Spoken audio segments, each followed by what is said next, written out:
सिंचन घोटाळ्याचे 70,000 कोटींचे आरोप फडणवीसांनी केले. फडणवीसांनी अजितदादांना फाईल दाखवणं गुन्हा नाही का? सिंचन घोटाळ्याच्या मुद्द्यावरून सुप्रिया सुळे आक्रमक.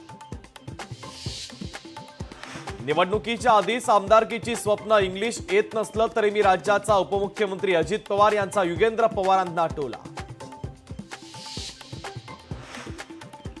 शिवसेना राष्ट्रवादी तोडण्यासाठी गौतम अदानींचा वापर. गौतम अदानींना महाराष्ट्र विकायचाय. संजय राऊतांचा हल्लाबोल.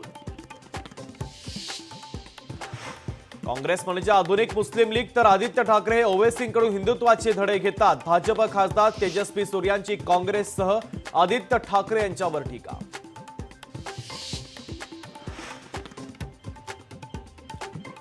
पवार साहेबांची शेवटची निवडणूक. बारामतीमध्ये अजित पवारांची टीका. शेवटची निवडणूक कुठला दुश्मन म्हणाला. सुप्रिया सुळेंचं अजित पवारांना प्रत्युत्तर. ओबीसी मतदारांनी महायुतीला मतदान करावं. ओबीसी आंदोलक लक्ष्मण हाकेंचं मतदारांना आवाहन.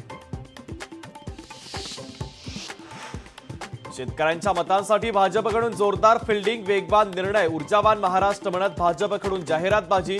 फडणवीसांच्या ऊर्जा विभागातील निर्णयांवर टाकला प्रकाश.